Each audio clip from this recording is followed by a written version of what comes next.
Saião e Aline, por que essa perseguição desde o começo? O que tem de Bom, diferente e por que o povo de Israel foi escolhido?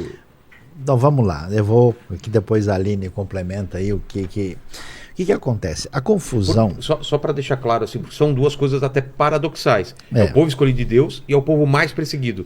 Que faz sentido para mim, mas para a pessoa falar, como assim? Deus não protege, né? Então, vamos lá pelos dois lados da questão, né?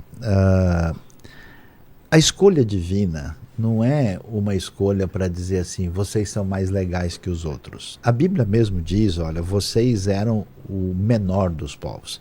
Então você olha o mundo antigo, olha Israel, não seria uma escolha, não seria a escolha mais provável se fosse pensar em importância. Israel é café com leite. Israel é o 15 de Piracicaba, entendeu? da antiguidade, não tem. É o Santos. Oh, peraí, aí não, né? Aí tô você brincando, chutou o balde. Tô brincando. Nós vamos resolver isso depois. Acho que a inimizade vai ficar em outro patamar aqui. Mas o lance é o seguinte: em vez de babilônios, em vez de assírios, egípcios, o pessoal que era o bambambam do passado, né? Deus escolhe, mas escolhe de uma maneira muito interessante. Ele, assim, na experiência humana, que se perdeu do ponto de vista fraternal, ético e até mesmo na relação com Deus, Deus diz o seguinte: vocês vão ter uma missão, vocês vão ser um reino sacerdotal, vocês vão fazer o meio de campo, né, para mostrar para as nações, para os povos, né? Você pega o Terrilim, os Salmos, você tem umas coisas tão legais assim, ó, que diz, né? Cantai entre as nações a sua glória, entre todos os povos as suas maravilhas. Então Israel tinha essa missão desde o começo. Agora é o seguinte, a realidade da experiência humana é brutal, desde os tempos antigos. Então, quando esse povo aparece nesse cenário, ele cria uma série de resistência. A identidade israelita na Bíblia, ela surge na libertação de uma escravidão. Exato. De um povo. Então, não só a experiência de Israel é uma experiência dolorida, é uma experiência, vamos dizer, com esse foco de missão, e assim, eu não sei se, talvez vocês vão discordar os dois de mim, né? Mas Deus não ajuda, Deus ainda pega pesado, diz, olha, eu liberto vocês, mas em vez de botar na terra, vou jogar no deserto. Deus cria uma situação de instabilidade com o foco de levar esse pessoal a crescer. E curiosamente, né, apesar de cristãos e judeus não se entenderem muito bem, a coisa mais curiosa, com Jesus é um indivíduo vencedor que morre na cruz, destruído pelo Império Romano. Ele é condenado e julgado romanamente, e a proposta de Jesus é assim, a gente enfrenta um mundo perverso e mau com uma proposta de mudança de vida interior que tem um enfoque muito... Então, assim, esse é um elemento. Agora, a confusão começa por quê? No primeiro século, e os estudos recentes mostram isso, né? Tem estudiosos, assim, inclusive israelenses de alto padrão, que entendem hoje o que estava acontecendo no primeiro século. É verdade que o templo estava corrompido, é verdade que havia uma confusão de política com religião, não sei se você já viu isso em algum lugar, né? É verdade que tinha uma série de complicações, e Jesus, vamos dizer assim, ele está num cenário oposto a essa realidade. Então ele tem um embate com essas pessoas, e aí a liderança religiosa, tanto que representava o templo como quem se achava no controle da lei, entra em confronto com Jesus. Então, no começo, aí que está o engano, não é o judeu, mas os líderes religiosos perseguem o movimento de Jesus e dos primeiros seguidores de Jesus. Isso tem a ver com esse contexto. Quando isso se desdobra para outra realidade, essa leitura enviesada, mal interpretada, né? Por que o Novo Testamento critica os fariseus? Porque eles eram o melhor tipo de pessoa que existia. O fariseu era o cara mais sério. Era o cara que fazia o quê? Ele ia estudar a lei, ia estudar a Torá, ele ia decorar esses textos e tentar colocar a coisa na vida. Mas alguns chegaram num exagero tão grande, como alguns religiosos de Israel chegam hoje, e também no ambiente cristão, e acabavam perdendo a finalidade. Na tradição judaica tem uma palavra muito legal chamada kavaná, que é a intenção por trás do negócio. Então, aí como se diz, deu ruim. né? E os romanos foram espertos, porque eles estavam incomodados com os judeus. Quem são os cristãos? É um novo tipo de religião que tem ligação com esses judeus. Eles não aceitam o imperador como Deus, esses caras são chatos, eles não se submetem como escravos, eles vão fazer o seguinte, vão botar um contra o outro. E eles alimentaram um conflito. Quando a cristandade, no meu entendimento, se perdeu, porque ela chegou ao poder e ela se tornou muito mais, vamos dizer assim, romanizada, aí eles falaram, bom, o judeu não vale mais nada, a gente pegou o lugar dele. Mas o cara está aí. Como ele está aí? Vamos bater nele. E aí o pau quebrou e a gente tem uma história horrorosa de judeus assassinados em nome de Jesus. Mas Jesus mandou a gente amar o inimigo. Então que doideira é essa de você matar os parentes dele? Você é maluco? Entendeu? Aí a coisa realmente ficou muito esquisita. Eu acho que a gente tem essa tendência humana, tanto no passado como nos dias de hoje, de olhar o estranho, o outro, como um grupo. Então, seguidamente, as pessoas me perguntam, como os judeus comem? Como os judeus se vestem? O que os judeus acreditam? São 16 milhões de pessoas. Eu me visto diferente. Como se fosse uma coisa... da minha irmã, quer dizer... O Aline, é verdade, onde há dois judeus reunidos há pelo menos 7 opiniões diferentes? Exatamente. E o povo de Israel é um povo extremamente diverso, tanto nos tempos bíblicos, como o Sayão falou, como nos dias de hoje. Mas as pessoas querem saber os judeus e colocam todo mundo numa mesma caixinha. E por isso, principalmente no início, aquelas pessoas que começaram a adotar o cristianismo, que não conheciam Israel e o povo de Israel, começavam a olhar os judeus como um bloco. E daí pegavam como exemplo de judeus os líderes do templo. Os essênios, que eram um grupo judaico, eram contra os líderes do templo. Boa parte da população de Jerusalém era contra os líderes do templo. Quando eles olham, eles usam... Parece que estava todo mundo aceitando. É o estereótipo. Por isso, as pessoas me perguntam, às vezes, quando a gente está na Via Dolorosa, eu tô guiando os grupos, eles perguntam, mas por que os judeus pediram para matar Jesus? Todos os judeus pediram para matar Jesus ou era meia dúzia de pessoas que estavam ali no dia? Então, todo mundo pega e muitas vezes, quando teve perseguições aos judeus ao longo da história, se usava Judas como modelo. Então tem aquela coisa, malhação de Judas, e se queima a imagem de Judas. Sim, Judas é um exemplo de judeus? De judeu? É. Os outros 11 apóstolos também são. Jesus também. E Jesus também. Jesus era judeu? Mas por isso, a gente tem 12 apóstolos judeus. Jesus era judeu, todo mundo ali praticamente, tirando os poucos romanos que tinham ali no meio, todo mundo da história é judeu.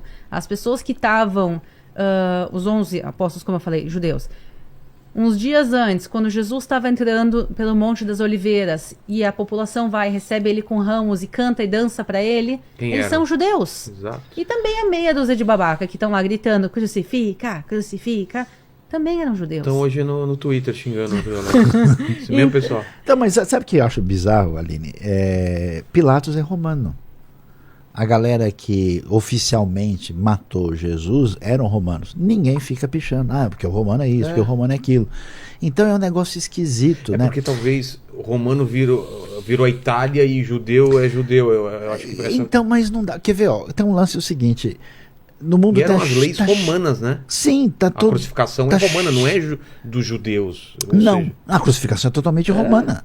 Tá cheio de gente bem sucedida no mundo. Se o japonês se dá bem, o japonês é inteligente, o cara fez isso. Se o alemão, se o americano, se o suíço, se o italiano vai... O judeu se deu bem, o cara aprontou alguma coisa, deve ter roubado. Então tem alguma coisa que na minha cabeça não faz sentido. Mas de onde vem essa raiz desse problema? Então, primeiro tem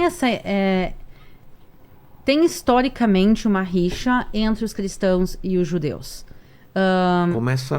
Começa lá no início. A gente está falando quando o cristianismo sai de Israel e o cristianismo começa dentro do Império Romano. Também tem um pequeno problema. Quem mandou crucificar Jesus foi Pôncio Pilatos, que era romano. Agora pensa que tu é um cidadão romano e tu vai dizer, ok, quem matou a Jesus foi nosso líder? Não. Foram os líderes deles. Então teve muito isso ao longo da história, que o pessoal pega a Bíblia, e a Bíblia é tá ali escrita a história. Tinha judeus gritando, tinha judeus a favor, tinha isso, tinha aquilo, tinha Pôncio Pilatos, e a galera convenientemente lê a Bíblia da maneira que quer. Então tem essa questão histórica e também tem uma segunda questão que ao longo da história se precisou de um bode expiatório. E, infelizmente, o povo de Israel, por muitas vezes, foi usado como bode expiatório. Começa a peste negra na Europa. Quem causou a peste negra? Os judeus. O que se fazia? Se matava os judeus da cidade, se expulsavam os judeus. E isso ao longo da história, quer dizer, muitas vezes se pegava... Qual é o problema da pobreza pós-guerra na Alemanha? Exatamente. Os judeus. Os judeus, quer dizer, a culpa a Alemanha...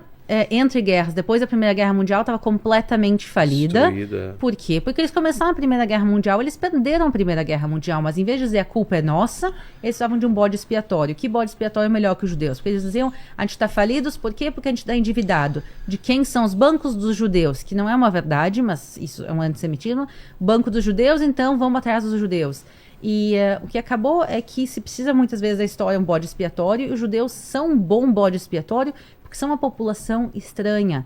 A maior parte das pessoas ao longo da história não tinha relação com os judeus, porque não conhecia, ouvia da Bíblia, ouvia de algum lugar, então acabou que virou um bode expiatório, e isso gerou muitas vezes perseguições, e infelizmente a gente vê como isso termina, no Holocausto e outros péssimos Eu acho que capítulos. tem dois elementos aqui que chamam a atenção. Primeiro, assim, o judeu, historicamente, antes do que a gente chama de Haskalah, que é um movimento moderno que influencia o judaísmo do século XIX para cá, que traz desdobramento com mudanças dentro desse contexto, os judeus vivem religiosamente, então eles têm os seus costumes, as suas práticas, então esse tipo de jeito de ser é estranho. Quer dizer, é um grupo, é uma comunidade que está lá. Né? Pega a realidade de São Paulo. Você tem minorias aqui de bolivianos, você tem minoria de chineses, de angolanos, de vários tipos de pessoas. Então, no meu entendimento, é o seguinte, enquanto essa minoria está lá no canto deles e eles não estão incomodando e não estão ocupando um cenário muito favorável, a gente não está nem aí. Quando os judeus, por uma série de razões, até por causa de princípios que existem na própria Bíblia, por causa de uma atitude diante da vida, prosperaram e começaram a ter posições, isso traz o que? Inveja. Por exemplo, no ambiente da Alemanha, né, aí no contexto do começo do século XX, muitos judeus rapidamente subiram dentro da academia alemã. Tem muitos estudiosos, pensadores de expressão. Albert Einstein, Sigmund Freud, parte da elite acadêmica era judaica. Um desses indivíduos extraordinários, Stefan Zweig, veio viver no Brasil e amava o Brasil. Tem um museu dele lá em Petrópolis, né? Aí o que acontece? Esse pessoal começa, peraí, o lugar do judeu é no gueto dele lá, fazendo as coisas estranhas. Agora, o cara está dando aula aqui na Universidade de Frankfurt? Não, peraí, aí não. Aí começa, eu acho que existe uma atitude de hostilidade por inveja. Esse é o meu entendimento, né? Agora, um outro lado eu não entendo. Aí a Aline vai explicar para mim por quê. Eu não consigo tirar na minha cabeça que é uma coisa espiritual. Porque eu conheço gente que nunca viu um judeu, que nunca foi para Israel, não tem tradição religiosa nenhuma e o cara odeia a priori. Ele já fica falando mal. E eu nunca vi isso. Eu detesto os finlandeses. A Mongólia é horrível. Eu não quero nem ouvir falar de Nauru. Né? Então não dá. O cara ele é contra Israel. E não é. Existe antissemitismo de base religiosa infundada. Existe antissemitismo racista, né, que tem aí uma sintonia com as ideias nazistas, e existe antissemitismo hoje contra o Estado de Israel, né, que se disfarça de movimento libertário, mas o cara não fica bravo com a Coreia do Norte, o cara não se revolta contra o lugar, ele simplesmente bate em Israel. E eu conversando com algumas dessas pessoas, assim, existe um ressentimento, uma espécie de coisa lá dentro do indivíduo que eu não consigo entender de outra maneira, a não ser como uma predisposição espiritual do mal, no meu entendimento. E até isso para mim é forte, porque eu sei que os nazistas, por exemplo, estavam muito envolvidos com o ocultismo pesado. Sim. Então não faz sentido. Eu não sei te dizer uma justificativa, mas eu vejo e eu sinto isso na realidade. O Estado de Israel é o tamanho de um ovo. O Estado de Israel é super pequeno. A gente está falando hoje em dia, se a gente tiver muita boa vontade, Israel chega a 10 milhões de habitantes e olha lá. É um estado pequeno, no meio do Oriente Médio, sem petróleo, sem riquezas naturais. Abre o noticiário, todos os dias se fala de Israel. E se passa horas e horas. Qualquer coisa que acontece em Israel vira notícia. Por que vocês não falam de todo o Oriente Médio? Vai falar do Irã, vai falar dos nossos vizinhos, vai falar do Líbano, que está sendo destruído, quer dizer, da Síria. Tem tanta coisa acontecendo no mundo, mas se fala de Israel todo o tempo. Isso me chama atenção. Às vezes tu vai falar com alguém que não tem muito conhecimento sobre Israel, pergunta qual o tamanho de Israel e a população, a pessoa acha que é um país grande, importante, com população. A gente é o tamanho de um ovo, uma população pequena. E o judaísmo é a mesma coisa. Todo mundo no mundo ocidental sabe da existência do judaísmo, sabe que existe Israel. A maioria não tem conhecimento, mas sabe que existe e tem opinião. Todo mundo tem opinião em relação aos judeus, todo mundo tem opinião em relação a Israel. E infelizmente essa é uma realidade. É a realidade de que a Alemanha nazista decidiu... Só para ter uma ideia, a Alemanha nazista, que o foco de Hitler, quando ele fala do Mein Kampf, do livro dele, Minha Luta, o foco é contra os judeus. Naquela época tinha menos de 1% de toda a Alemanha eram judeus. Menos de 1%. Por que se incomodar tanto, então? E o foco da ideologia dele era contra os judeus. Nossa. Ele, obviamente, perseguia também testemunhas de Jeová, negros, ciganos, mas tinha populações inteiras lá vivendo que ele também odiava, mas o foco dele era contra os judeus. Ele vai massacrar várias minorias, homossexuais, várias, mas o foco dele contra os judeus é uma coisa que não é proporcional ao número de judeus, à importância que a comunidade judaica tinha, apesar de ter muita gente que estava ali, mas era assim, meia dúzia de gato pingado, porque não tinham tantos judeus morando lá. Se calcula mais ou menos 500 mil judeus na Alemanha e a população mundial era 18 milhões. A maior parte dos judeus estava no leste europeu, na Polônia, na Rússia, na Ucrânia, e não interferia diretamente na Alemanha. Então, de fato, não faz sentido. Agora, teve um movimento assim racista, tem um livro interessante que a editora Perspectiva lançou, chamado O Mito Ariano. O autor chama-se Leon Poliakov. E ele descreve um pouco essa obsessão no ambiente europeu, quando eles começaram a fazer leituras indevidas da biologia, para tentar provar uma pretensa superioridade europeia, e aí desclassificando o judeu é semita, não tem nada a ver.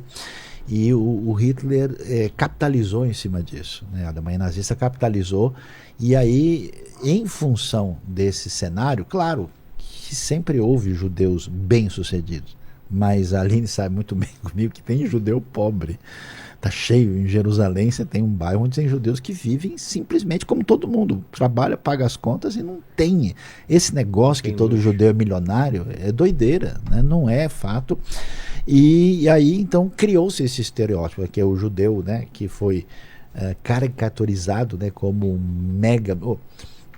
O judeu é caracterizado como o inventor e o dono do comunismo, o responsável por todas as atrocidades stalinistas. Ele é visto como o Rockefeller da vida, o dono do capitalismo, qualquer coisa, né? Eu acho que o Santos deve estar perdendo, deve ter algum judeu fazendo alguma coisa lá. Você conhece a história do cara que falou: rapaz, eu detesto esses judeus, vi que os caras só vivem fazendo bobagem. Mas o que eles fizeram?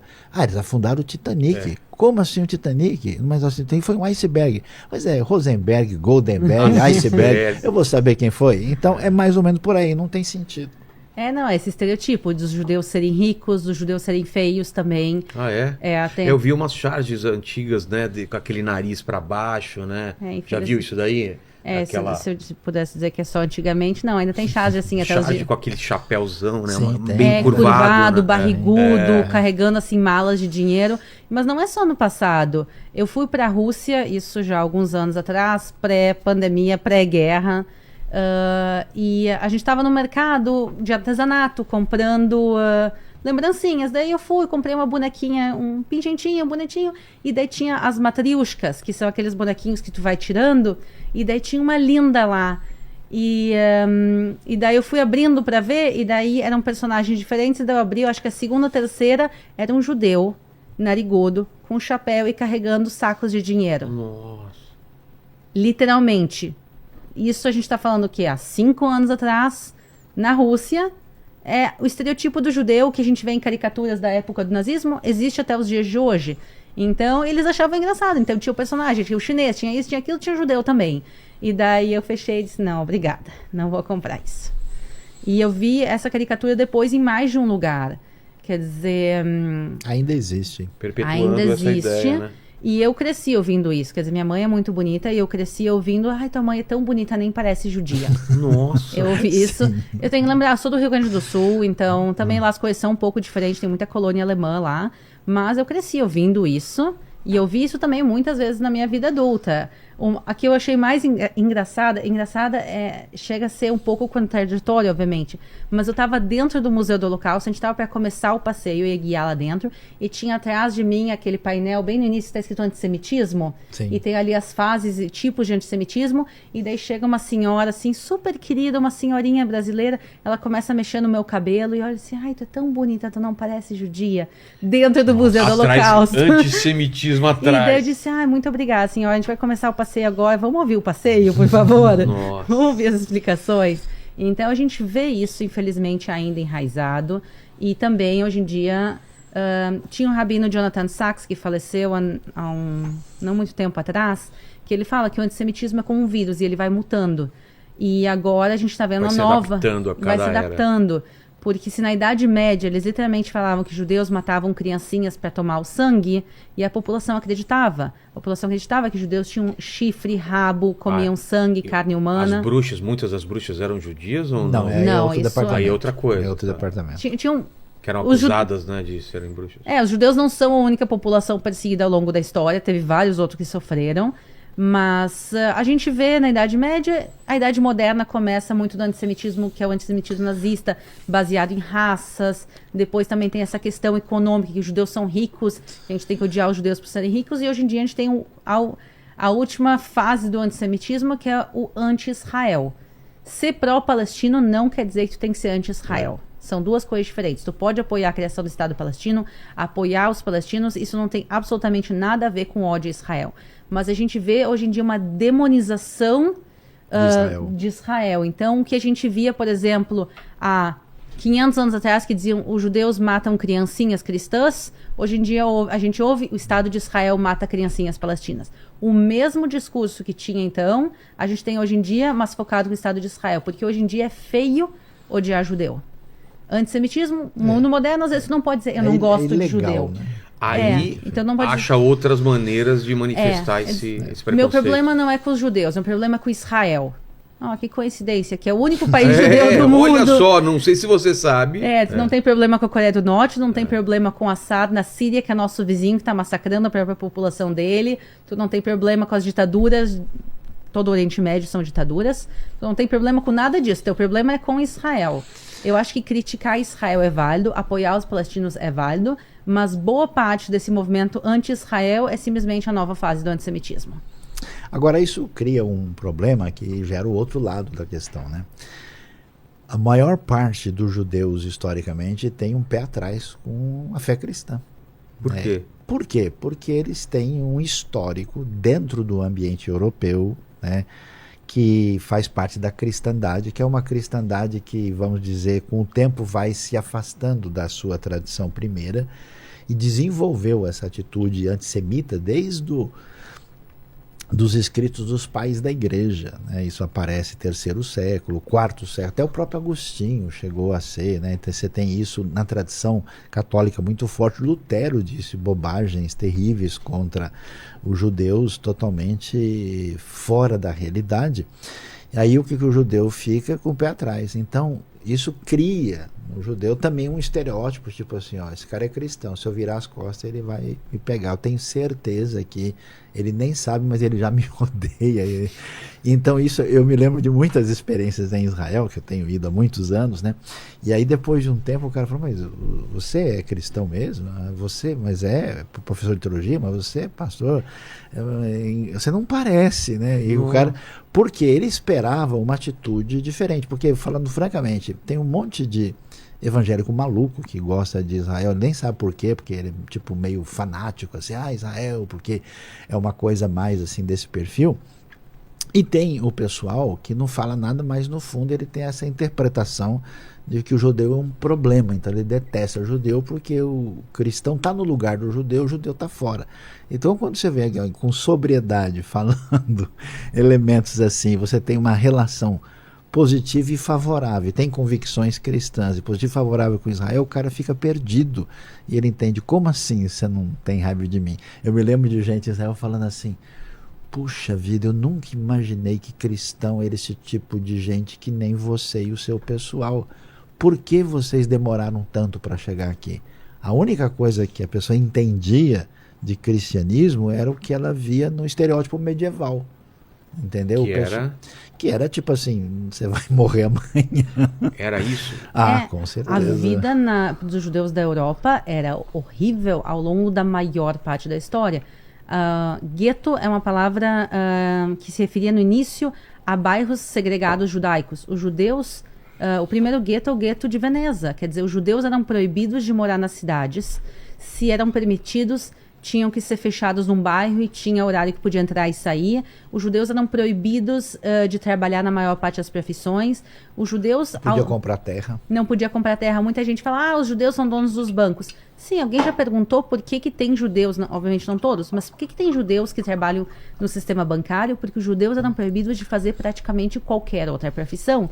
Os judeus não podiam ser parte do exército, os judeus não podiam ser donos de terra, os judeus não podiam ser parte do governo, os judeus seguidamente não eram aceitos em instituições de ensino superior, não podiam estudar. Então os judeus eram proibidos de fazer praticamente outra coisa, e aí dizia, olha, usura tu pode fazer, trabalhar em bancos tu pode. E daí acabou que parte da população judaica foi trabalhar em bancos por falta de opção. Então, essa questão que os judeus foram perseguidos e excluídos, isso acabou também gerando uma bola de neve. Os judeus eram excluídos e por isso, os judeus eram perseguidos e por isso se fechavam. Porque os judeus são fechados, os não-judeus não conheciam os judeus e olhavam eles como estranhos e perseguiam mais ainda. Então os judeus acabaram se fechando por causa das perseguições, e porque eles eram fechados, perseguiam mais. E assim foi uma bola de neve. E por isso, até os dias de hoje, muita gente fala, mas eu quero visitar uma sinagoga no Brasil. Por que eu não posso entrar numa sinagoga? Porque a comunidade judaica tem medo. Não sabe quem é a pessoa, né? Não sabe quem é a pessoa. Então, o que acontece hoje em dia, obviamente, o Brasil é considerado um país relativamente com pouco antissemitismo. Tem, mas não é tão ruim como na Europa. Eu posso depois dar exemplos do que eu passei na Europa como judia. Mas, quer dizer, o Brasil é realmente tranquilo. Mas são séculos e séculos... Sim, séculos e séculos de perseguição. A comunidade acabou se fechando. E para ela se reabrir é uma coisa difícil. Eu estou vendo isso acontecendo, principalmente com o movimento evangélico no Brasil. Está se aproximando da comunidade judaica. A comunidade judaica devagarinho está se abrindo. Tem eventos hoje em dia ecumênicos. Eu conheço pastores que às vezes vão em sinagogas e vice-versa. Então eu tenho visto um pouquinho de abertura, mas são séculos de perseguição. Eu morei, por exemplo, em Londres. Londres, eu morava em Golders Green, que é um bairro judaico. Tem uma linha de trem que se chama The Northern Line, a linha preta. Ela começa no extremo norte de Londres e ela vai descendo, descendo, descendo, descendo. Tem uma zona da minha parada para cima que são vários bairros judaicos. Então, tu pegava o trem de manhã, quando eu pegava o trem para o trabalho, todo mundo pegava livros em hebraico, ia orando, tava com tzitzit, com os fiozinhos para fora, tava com kippá, tava nos bairros da comunidade. Passava Golders Green, tu via silenciosamente todo mundo tirando o kippá, colocando o chapéu por cima, enfiando os fiozinhos para dentro, fechando o livro. Não porque medo. Alguém dizia, galera, chegou a hora. Porque todo mundo que mora lá está acostumado. Eu cresci em Porto Alegre, e Porto Alegre tem neonazista? Tem. Eu cresci com a minha família me dizendo, a comunidade dizendo, não sai na rua com símbolo judaico, não sai com camiseta em hebraico. A chance de acontecer alguma coisa é pequena? Mas pode acontecer. Quer dizer, eu lembro em 2005 que 2 guris da comunidade foram esfaqueados por neonazistas, porque era Yom Ha'atzmaut, era o dia da independência de Israel. Eles foram na Cidade Baixa, que é um bairro que é um bairro de bares, e eles foram sair para beber, para celebrar. E eles decidiram que o dia da independência eles não queriam tirar kippá. E os 2 foram esfaqueados. A propósito, agora, poucas semanas atrás, finalmente, os neonazistas foram condenados. Isso demorou desde 2005 até agora a condenação. Então, a chance de acontecer é pequena? Mas pode acontecer. Então, a gente cresce sabendo isso, e a Europa é extremamente intensa. Tem países que são piores. Hoje em dia, a comunidade judaica da França tá indo embora. Simplesmente as pessoas estão pegando as coisas na França e estão fugindo da França, porque eles não aguentam mais o antissemitismo. Especialmente no sul, Marselha, Toulouse que e tal. tipo de Teve uma pessoa entrou com uma violência física. Sim, uma pessoa entrou na escola judaica de Toulouse e matou 12 crianças. Literalmente de metralhadora. O que acontece é que tem violência no mundo, tem crimes acontecendo no mundo, e a comunidade judaica, a gente presta mais atenção no que acontece com a gente, obviamente. E por isso a gente acaba sabendo disso. Mas tem atentados. Vira e mexe na França, judeus são mortos simplesmente pelo fato de serem judeus. Teve um caso há não muito tempo atrás que um vizinho matou a vizinha que era judia. E no final deu um bafafá na comunidade porque o rapaz não foi condenado porque ele estava usando maconha e disseram não, ele não estava lúcido, consciente, por isso ele não foi condenado. Mas foi um crime de ódio. Quer dizer, ele era uma pessoa que já tinha tendências antissemitas, ele tinha postado nas redes sociais e um dia ele decidiu matar a vizinha que era judia. E não foi condenado. Então isso acontece e tu não poder na rua, assim, eu e meu marido, quando a gente tá às vezes em outros países da Europa, às vezes a gente fala inglês entre a gente em vez de falar em hebraico. Porque não todos os lugares a gente se sente confortável em falar em hebraico. Não todos os lugares a gente se sente confortável de mostrar quem a gente é. E por isso, eu seguidamente falo para as pessoas do antissemitismo e as pessoas acham que é mania de perseguição dos judeus. Que tá tudo na nossa cabeça. Não tá. O antissemitismo existe. Judeus são mortos até os dias de hoje simplesmente pelo fato de serem judeus. Aconteceu há quanto? Foi 2 semanas atrás que mataram lá na Tunísia? Sim. Teve também uma pessoa que entrou com uma arma e matou judeus dentro de uma sinagoga na Tunísia. Simplesmente pelo fato de ser a sinagoga. Então, e essa é a realidade. A Aline fala como uma judia, né? Eu não sou judeu. E eu tenho uma afinidade, estudei muito, tenho bastante contato, então às vezes eu tenho medo, só por causa dessa identificação, né, de proximidade, porque tem lugares, né, que a gente está assim, se você for falar qualquer coisa em hebraico é bom pensar 2 vezes. Eu me lembro que eu cheguei num lugar, num país do mundo e aí de repente o sujeito surgiu do nada e falou, o senhor está procurando sinagoga? Eu falei, não, sinagoga, o que é isso, né? Não, eu sou do Brasil, não sei nada, eu tô com o pessoal ali, porque eu fiquei, o cara saiu do nada assim e queria me tirar do grupo para me levar em um lugar que não é exatamente muito hospitaleiro para a comunidade judaica, né? E eu, por falar certas coisas, né? Israel merece críticas, eu acho que muita coisa que acontece no ambiente judaico de religião, como também no ambiente cristão, não é saudável, não é bom. A gente tem uma crítica que é baseada na avaliação, na sensatez e qual o desdobramento disso. Mas só o fato de você, por exemplo, dizer, olha, Israel e o povo judeu merecem muitos elogios é suficiente, porque ela não vai ouvir. Eu, como não sou judeu, vou ouvir coisas que eles não falariam na frente de um judeu. E eu já tive essa experiência no mundo. Que o pessoal não está sabendo, bom, como o cara não é, então deixa eu te explicar aqui. Nossa, e aí o pessoal tira o pé do freio, entendeu? Entendi, aí vai fala embora, mesmo. Fala à vontade, você escuta e ouve até, em alguns casos, eu até dei corda, até onde o cara vai chegar com a maneira que ele pensa. E realmente, em muitos momentos, é um negócio absurdo, né?